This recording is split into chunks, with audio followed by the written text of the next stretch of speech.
Masih leher, semuanya sum tahu lagi kak kamu insan naraga lagi, aman orang insan naraga lagi tahu dia arwah.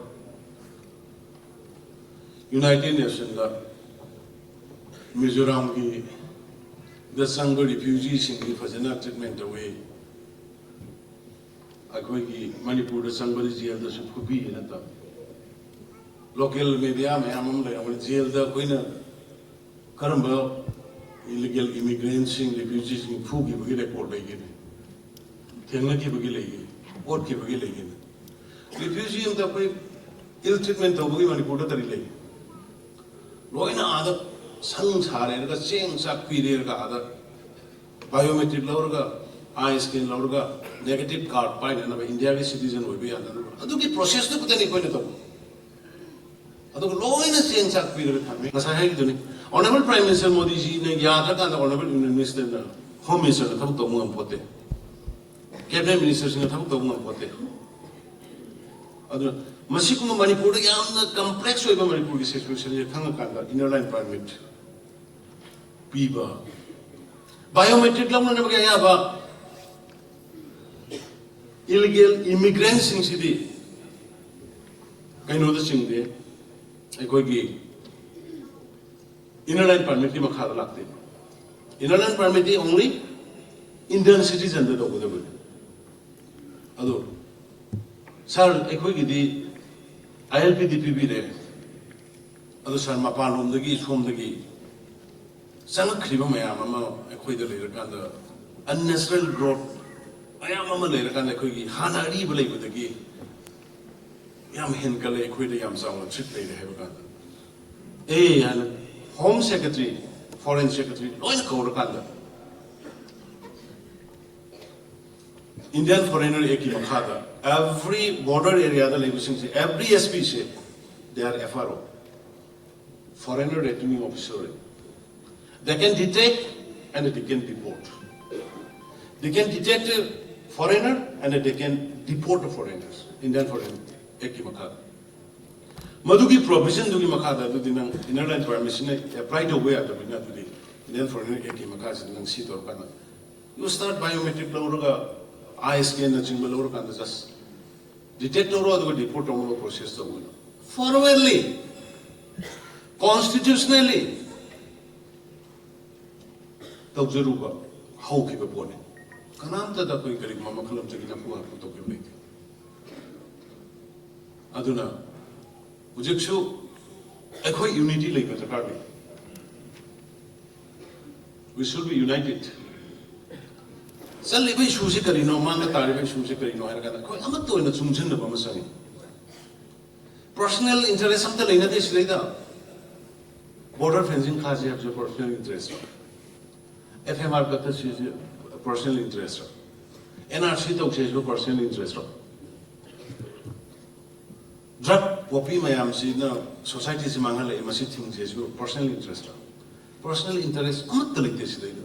Si di state ko ba kasi ako na sahi mga subagi celebrate tawise anniversary tawul ko pangtu ije sumay na mata mamada nasi na po na wari ba sa lakad mo miro na celebrate to buda buda kumba. Tabuk tuning kasi kalam na bagi I thika ki nate birena bishoji na thika amata na rubai pisaro pho me he ki nate bisu lans irans lamma mo minda pata tar me he nate ba levak sibu kamai na kan gade ke yes suggestion bibio advice bibio kari kane birena delhi satta ba cm na delhi satti du mayum mai chak pagi me mang bagi lady the promise to no ma nungai na moi ko na khan bi mo ta e khoi gi mai tai mar ta gi karem nai ne ko bi na sati ne wai khu gi kang ku singha ta gi da honor ga lai ba karem na ta gi da honor ga lai ba positive ko ba kan khan bi su gam ka adu na kamai la ba support kani e khoi punchen na se please na sai mayam da inner line permit ki Bharat Sarkar ne koi kiruga tawbi rakhi ba tawbi dai ba khujik tawbi ba khujik su tawbi hai bi gano government की officer ama transfer nang adai da ngasi thare nang hayeng nang adai da posting pire na ya ba adu ba arai ba issue ma da na de pai members security movement bu hairu battalion change logo bu hairu sahi chama ga kunchani phule ra ba adu ba infrastructure adu ba settle to ro po ma move to ko kai se ma yam phone na sungang bu ya da wari ma yam ma Bharat सरकार ने कोई दंगल ले पे इबे फिरे लौरे इबे decision तौरे इबे थबा होय याम थुना पामे रसो आइना हाइबो सीदी चा गिलास से नंग सी चा से नंग थो आई नंगी कॉफी दो इथके ना कुछ छिनबो याबो इशू ना देबसे इट विल टेक टाइम मतम संगनी फेंसिंग गाबो मतम संगनी विसा इंप्लीमेंट हो मतम संगनी NRC की process तो वो मतलब संगनी even inner land permit चलना बस यही मंगा छोड़े तो किसी फाउंडर कोई sincerely we are not implementing in the field officers in इमरकता common employees in इमरकता मसा intentionally मान लालम दबो और मुझे but नाहन तलो मितो यो provision द लेते वो port only labor यार इसी लेबर की पास भी भाई आ रही कंस्ट्रक्शन लेबर खतरे ने कंस्ट्रक्शन की अतो हो सके तो मां काय दगी कोट लगा फिर मेनू कंदे बेकरी ने न पी ले बेकरी ने न पी ले मिदुना सही द नहीं चलन को यावरे आइन ने यादे लो ने यादे एक ने यादे अदुना एखोई की एखोई officer and government employee must be respect. But tauri ba thabak moi de action lawrai du kar deino. Aran ba ek tu lana scenario ba. Adun number 1 ko adagi maroi ba de akhoi. Implement the uri ba execute the uri ba akhoi se. Akhoi sincere oi ba na sami. Ek phane amna siama jo koi no sincere oi drati. Lai ba kan ma moi ko. अखोई state यामना complex situation the labour state या अतै state का मानते अखोई state से यामना complex होय बने कुम नहीं ना भी ममांग येंगो अवांग येंगो मनिंग येंगो मखा येंगो कुम नहीं येंगो मणिपुर नुंसिबे सिन नाउसिन it is my earnest appeal from the bottom of the heart यामना कॉम्प्लेक्स होय बने अब इमोशन से कुम से we need a proper planning proper strategy, proper preparation. कोई संगनी को ना तो ना आकी अदुदा दु तौरे वो अदुदा दु तौरे ओ ने तक न दे लेबा कन नमय अदुना मयाम दा आई कोई reciprocation तो बा पी बखरा आई जे कोई थागत बा सही से फट बसिंग तरुक तबगी तो तौरब को कितने न्यूज़ होगा इतना करते तम से Honorable Union Home Minister Amit Shah ji लौ रिबरोल मानव मणिपुर की दमकता होनरी बस जेली बस जोंगी बस सियामा इबा पॉलिसी प्रोग्राम में हमसे तुम कोई ना लाखत बस तुम मिरोल चाहिए लिसिंग दा कल लगा ना अगले हो उधर बगल में पोटुनी सुनने ठिका आमा पिर पड़ते कॉलेज हम सानवा पिर पड़ते स्कूल में लिंगना पिर पड़ते जाति सिगी कन्ने ना बा जाति सिगी ना बा लाइबाक सिगी ना बा ना पिरक पा तुम बोने अदुना मसी पिरक ना बा और मसी ताना होना बा मदम संगी उजिक से मयाम ना से कैदौरिगे से कैजुअलिटी सुसोन बया दो कुशी बिना से कना गो मखर ना है पिस लाउर बुका पिस तो गाइद के बनो बसो बया ने कंग्री तो गाइ याम नोमाइ त बाइ के पुसी द हंतक गु नोमाइ त बाइ लेते वाना खोइ मयाम संग न होना दना मार्गी सिल नाउ सिंग उन्ना दना वारी सादना थादौ गी सिल नाउ सिंग उन्ना दना वारी सादना कना गे Mizoram Matang series of meeting interaction तौर कांदा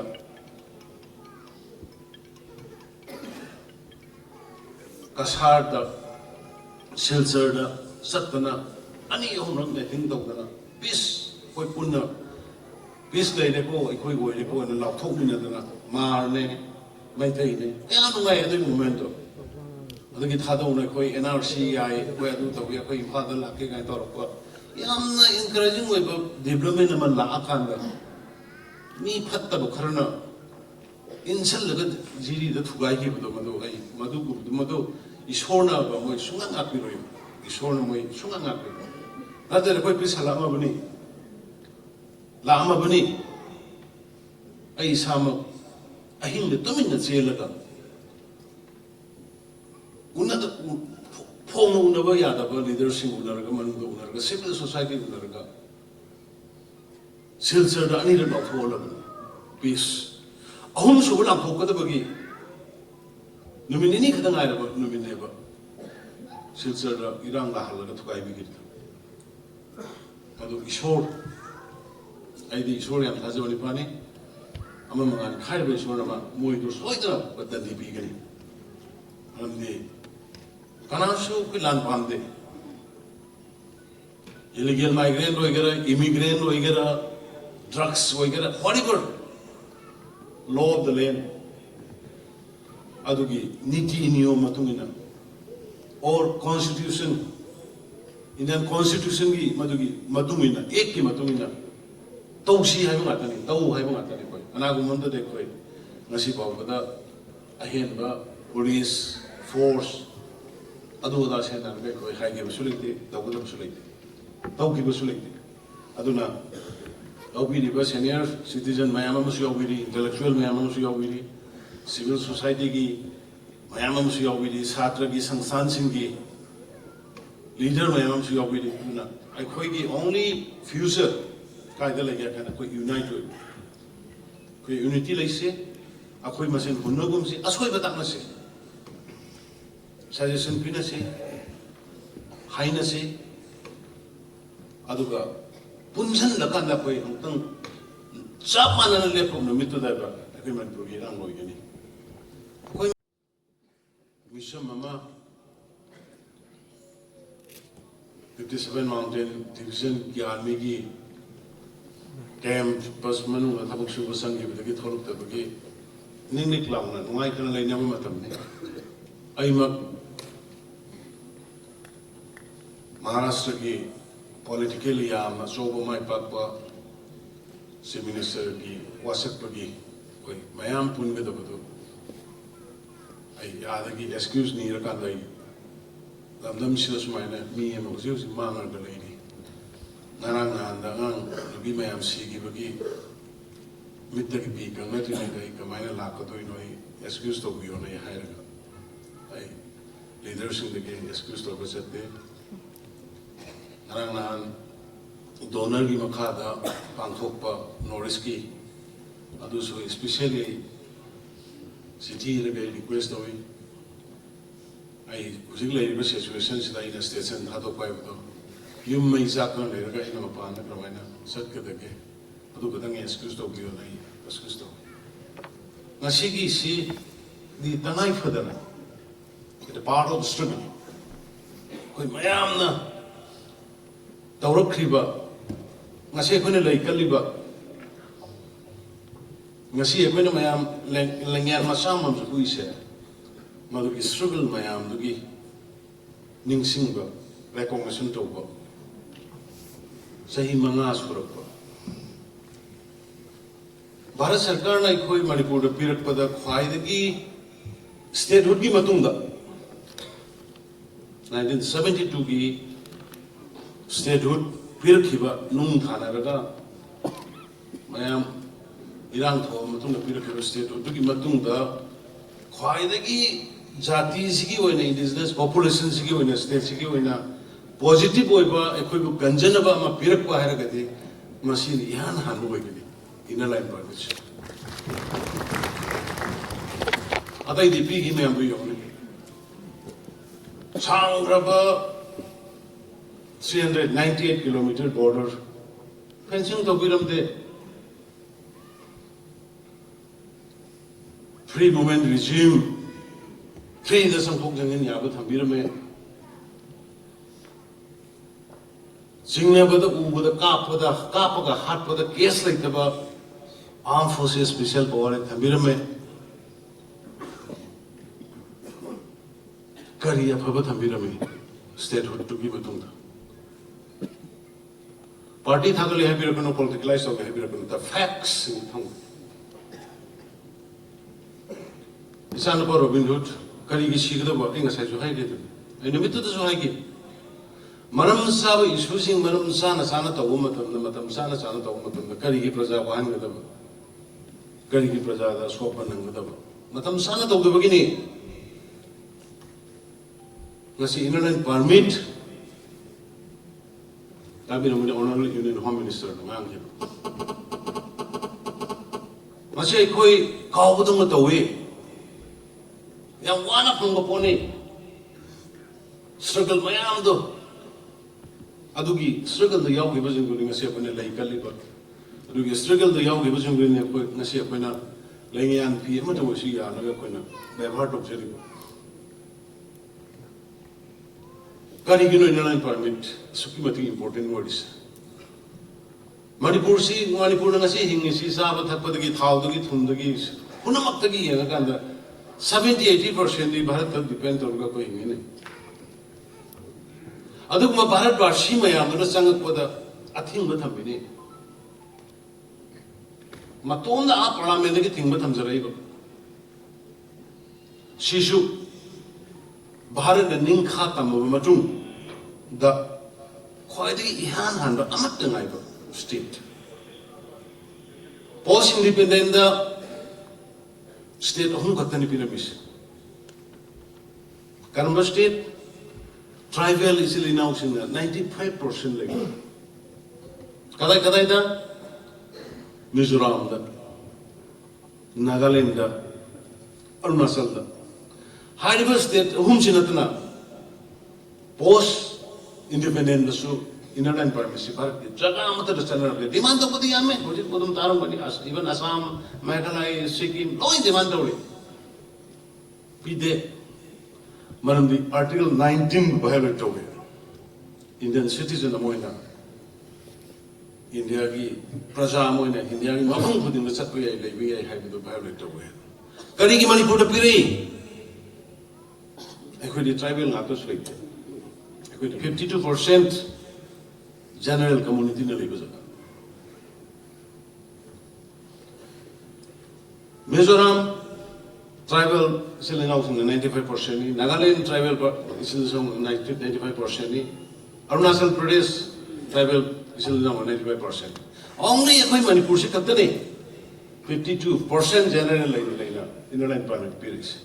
Karigi, the uniqueness and the peculiarity. Civilization, culture, tradition, physical anatomy, lady by Indian way. Massimakoi, rear in the lopo, Adu be protect of the way. See, Mamma the convenient bucket of the happening. Mamma the Kalamadi as I quickly saw Robin Shiramoy. Or Robin not Shiramoy. Sopa Mayam Piano, which was when I don't Mayam Miramoni. Adunida, I point the Masi, Masi, Garigam, the Masipantu in Hargati. A chuksa of Potama Zati Siguranoy. I quit the Mayama no depend on Rogas noise, Noigi the Sangapura was a permission, Yaroga Sangagi Poena, sacrifice the way of the Baraki leadership to a good Tagapam, that we cannot have a say. Why we should not appreciate them?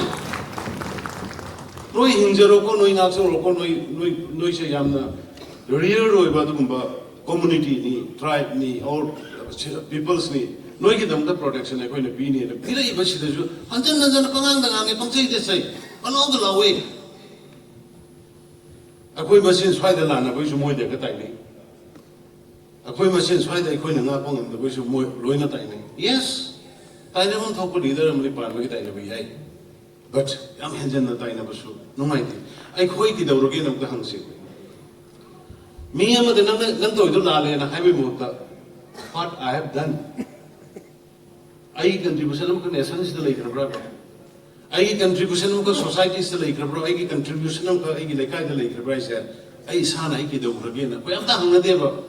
Meena तौबदो मातने अखोइना criticise तौरिसे अदु इसा इसा जोंदो हंगसे अदुनि ngasi अखोइना हंगबो होरिस ngasi मणिपुर हजि थेंनारिबा अवाबा थेंनारमदबो याय ai ngasi जो हाइबनि ngasi ji kasong kulemba khoi dai ki sangai asauba building ni 2017 dagi tawbuni do covid ne kari ne manam nei da loiba ngam do ngasi loiraga sangai ada ina haibuni go to hills kari ya ukrino huji singi ki silinau sinna maitai sei ba tokhrabani khara na tan politically khara na tan matamanga yam paksai de sei rambani kari gi sathina development se imbalance way rame sathi na way ram rajane base adani ina head ekoi government se lakwa go to hills sing da kari wani ge se koi khangmam sabe kari kari tawri ge madu khanga ga thau pai khalaga madu men khala kan da ne base ama to wais sapio taminglo mamangi taminglo do ko siki taminglo ga mai to be yo khongsang lambi ka dang sa pa pung manga sangam bado just within hours ngasai ka song kule ne oda se ai now lesio se le no remember mana hai ka song kule ndagi na imphal yo no hol da pung nipan da change one day it took but now 1 hour de ore only pung amada masa yaw ris de honorable sigi laibo sing sing change me am yo development senapati ge yang yo Senapati ji infal again infrastructure ngasi dagina sahi mangai matung dadi infrastructure development gasi infal again senapati no leira ni ukru madu go to hills to salu matung awat ma yam do ura kan de ne ba koina go to village at mo go to village why to deliver go to hills da ho ma yam awat ma yam yenga kan da madu gi एखोई की pot ma'am तो अमुक budget दा half कांदा centre दा थार कांदा मदु मुतर कांदा go to hills तगी अमुक go to village ला कांदा विलेज टू विलेज ला कांदा गवर्नमेंट से government at the doorstep मदु की इंप्लीमेंटेशन तो देव कोई ना हो प्लीज मदु तो कांदा नि गसी सिंग नमरी तम अनि की मरक द खेना बले ते पोट मला प्लीज किदन खेना भाइबो कोई उसन म किदन हेलो रे पॉपी था वो कोर को थेंग रखना यान था लोग तक ये मुझे इराक कोई से या कुछ लोग मुझे पता बोले मुझे अदुला थेंग की बनी है तो शो गोटो हिल्स ना रे कोई थंगर मोय या अब तो थेंगर मोय पूरा लोयर गले ना मुझे बात तो ये मुझे की क्राइसिस वर्क सीधा कराई जगह आधा पॉपी था रे के मैं कंग भी नहीं मधु की एडवांटेज एंड डिसएडवांटेज लोग का कोई सोसाइटी को नुपी मसा मरी ड्रग कोनन फाबलो थेंगा बिरमनी ना लंका बालना बुली मयाम फाबलो थेंगा बिरमनी सोसाइटी से कंजे है भी दम तो वार ड्रग कोने बिरेन की नते एको एमडी गवर्नमेंट की नते सोसाइटी की ngasi हौरे बे यूज अदुगा दुंगी मिरोल जेने यम्बी होगे तो मयाम से कन्न भी दम तो जगी बनी अदुना I from the bottom of the heart I ngasi लेबा Honorable Union Home Minister Amit Shah ji, personally, mana ikoi Manipur ki damakta khanba Honorable PM support tawrga mai paba startup ki unit khara khan ka da kana hairiba startup ki unit singuna अदुगुम्बा live थीरबी इसासिंग इचनसिंग इनाउसिंग कुई केनोदा relief camp लेबसिंगदु थबक पिहनबनी मदुगी मी ngasi की सिदैदा मी चहुमुकी डिस्प्लेस होने लेरिबा रिलीफ कैंप लेरिबा मी चहुमुकी थबक पिबगी स्कीम अमसु ngasi की असai wangang bi khipa Maryland की means startup का state government sponsor टोरगा support टोरगा माई पापा start हमने मोई को मोना था वो पीपे की पोट उन्हें ऐसे किसी ने कोई ना कंगन से इस अदा कोई बयान बुसु respect of जरी कई को बुचरी तो के मेडिया की ꯃꯔꯨꯞ ꯃꯄꯥꯡ ꯑꯗꯨꯒ ꯃꯦꯗꯤꯌꯥꯒꯤ ꯈꯨꯠꯊꯥꯡꯗ ꯇꯥꯕꯤꯔꯤꯕ ꯁꯤꯅ ꯃꯌꯥꯝ ꯄꯨꯝꯅꯃꯛ ꯑꯃꯨꯛ ꯍꯟꯅ ꯅꯣꯛꯆꯔꯤ ꯌꯥꯝ ꯅꯨꯡꯉꯥꯏꯇꯕ ꯇꯥꯟꯖꯥꯅꯤ